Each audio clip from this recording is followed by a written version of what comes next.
and they'll be our guests on Monday night's programme. Give Me Your Soul, the new single from the Hunters Club, out now on the Trash Can record label, and very well packaged as well, with a shot on the front which I'm told is part of a video. And they're playing on Eden, at Eden in Nottingham on Monday nights, and they'll be joining us in the studio directly before that. Joining us directly after the break, it'll be Every New Dead Ghost. Radio Trent Stereo.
Every New Dead Ghost, taken from their new EP on the Plastic Head record label, and that's a track called Miranda, and I'm pleased to welcome Trevor and Bones from the band to join us tonight. Trevor, that track Miranda, I know has been around for a long time, so you used to get sort of quite snotty notes back from a certain local radio disc. Somebody should remain nameless. At least you got the tapes back though. Yeah, right. It's interesting it should have appeared so many years on, because it must have been at least 3 years since. Oh yeah, it was like the reason we recorded it for the EP was it was a really good stage favourite.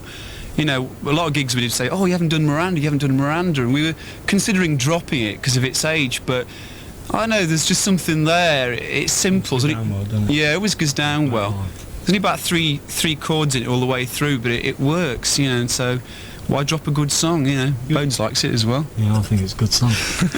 You were telling me while it was on about the guitar playing on it, so I think that's worth repeating. Yeah, it's like if you listen to it again, if you go out and buy the record, We'll play it again next week. Okay, fair enough. what a push. It's like a sequencer guitar effect, which is achieved by keeping in time with the echo, so it like kind of doubles up. And it's like a real achievement for me and Tony to do it right. But so, you know, Point being, it's not a tape echo. Or it's not a tape echo. It's the real thing. Yeah, it's really done. We do it live, and the live versions are even better. What can I say? Bones, when did you join the band? I joined in about July. I had my first audition in March time, and I had to audition with them for about 6-7 weeks before they finally accepted me in the band, because there were a few band hassles going on at the time. But since July, we did the first dates in August, and since then seemed to have settled in alright, seemed to get on alright with them.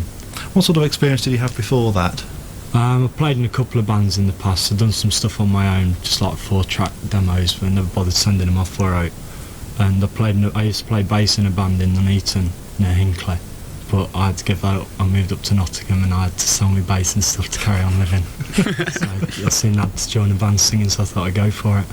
Difficult job, isn't it, to move in as the front man and singer for an existing band? Because from both of your points of view, it's a very major readjustment. It's the most difficult job to replace, I think, the front man, isn't it? It is really, yeah. I think the best thing about it was that I hadn't pre-decided to become a singer in a band, and I just saw the advert one day and thought I'd go for it. So I went for it and I got it in the end, so it was alright.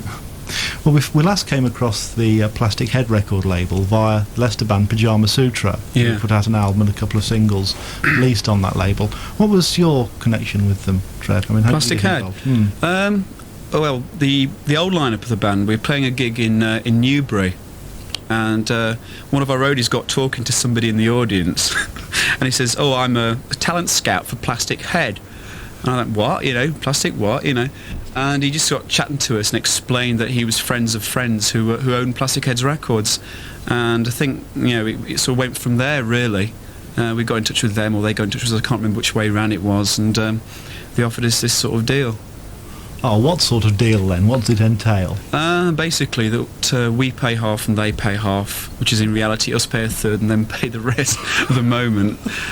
We had to finance the studio, and if we sell about 1,000 or so copies, we'll get signed up good and proper, you know, with advance and all that. If we want to. If we want to. Ah, what an important proviso. Yeah. Because it very much depends what they can offer you in terms of distribution and that sort of thing. Well, this one's distributed by Bax and the Cartel. I'd imagine that the other, you know, future releases will be as well. It was due out on Monday. Did it actually appear then? I think it's just about sneaked its way into the shops now. It was actually due out about 2 months ago, but that's neither here nor there.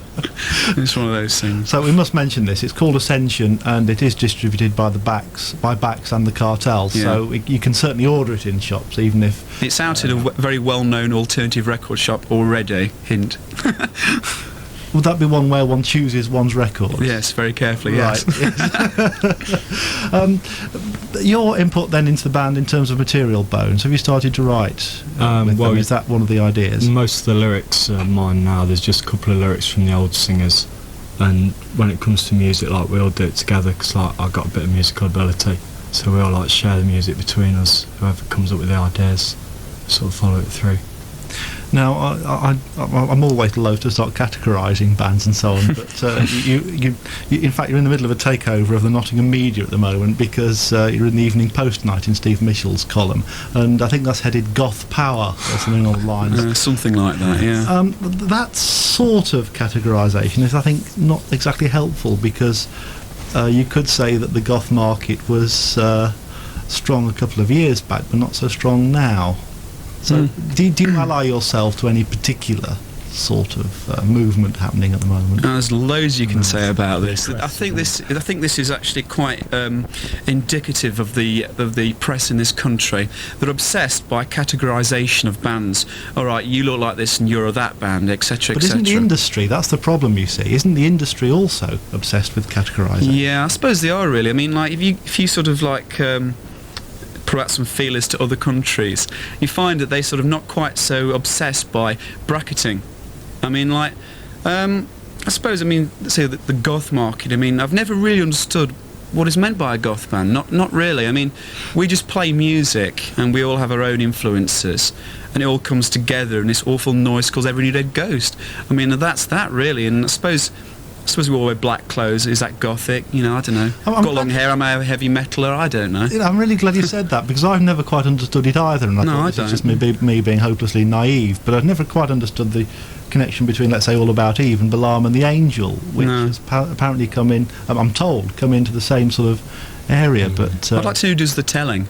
Yeah, I'd love to know, because I just you know, I can't see some of the connections. You're saying, oh, you're this kind of band, so therefore you're that. I mean, I was thinking it's very London-based, all this categorisation as well, because, you know, if you go to a gig this area, you will see people who perhaps last week you saw at Deacon Blue and Richard Thompson, the next week you'll see at Cinderella, and the next week at the Mission, that sort of thing, whereas that would never happen in London, would it? Not so much. I mean, like, I was reading about this sort of like bracketing. It was an interview with the Gun Club. And they're saying, the first time we came to this country, we were a rockabilly band. Second time, we're a post-punk band. Third time, we're a goth band. And now we're a new age rock band. And they're saying it's the same music. I don't know, it makes me laugh, really, you know. I suppose it's just people like things to be packaged. They don't really like to sort of, I don't know, think about something too much. It's like, all right, you know, I'll go for this, you know. Where's your own musical taste then, Bones? Where does that lie? Mine, favourite bands, Sex Gang Children, Bass, all the stuff connected to Bass. Loads, really. AC/DC. No, not really. You do, you like him. Definitely not Hawkwind. I like Hawkwind. This is where me and Stuart come in. We really like Hawkwind. Cover, but I'm not really a Hawkwind fan, really. There's quite a few, you know, sort of early 80s bands, like the early Cult stuff, Play Dead, Killing Joke, those sort of bands. It's my favourite stuff from the early 80s. But it's not really a lot of light that's going around at the moment. At the moment, to me, it's sort of individual records rather than bands. Yeah, I'd go along with that.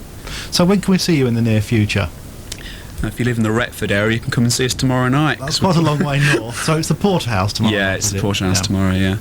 And you got a European jaunt in the foreseeable future? Yeah, we're sort of putting together a tour of Germany, perhaps a couple of gigs in France, Holland, for about March.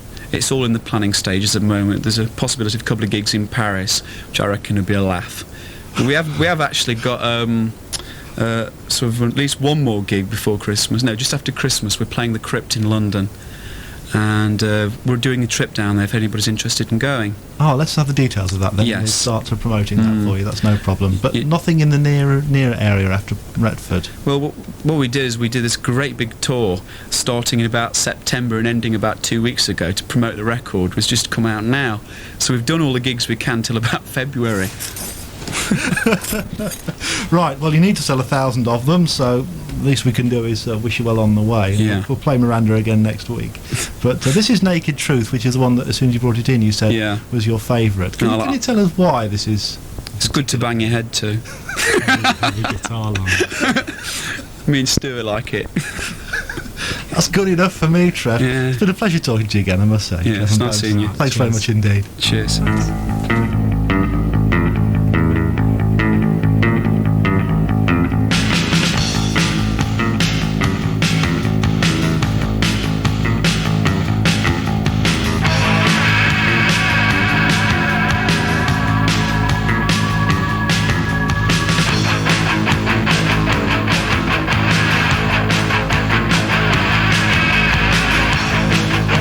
Emotion in your eyes.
Naked Truth, and that's on the Plastic Head record label by Every New Dead Ghost. The number is PLASS008, and it's out on that label, as I just mentioned, distributed by Bax and the Cartel, which could be quite important when you get hold, or try to get hold of it. Out now. They need still 1,000 to get a deal if they want it. Good luck to them. It's 22 minutes to 8.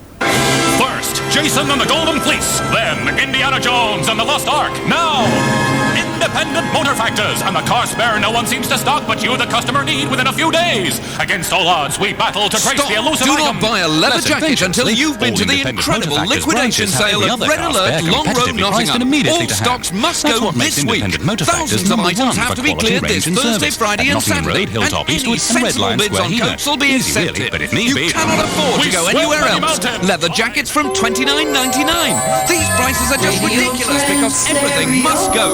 If you see what you want, then offer me a price. Doors open 9 a.m. Red Alert, Long Row, Nottingham. That's Red Alert, Long Row, Nottingham. Thank you very much indeed. I think what we call an inventive ad break there. In the meantime,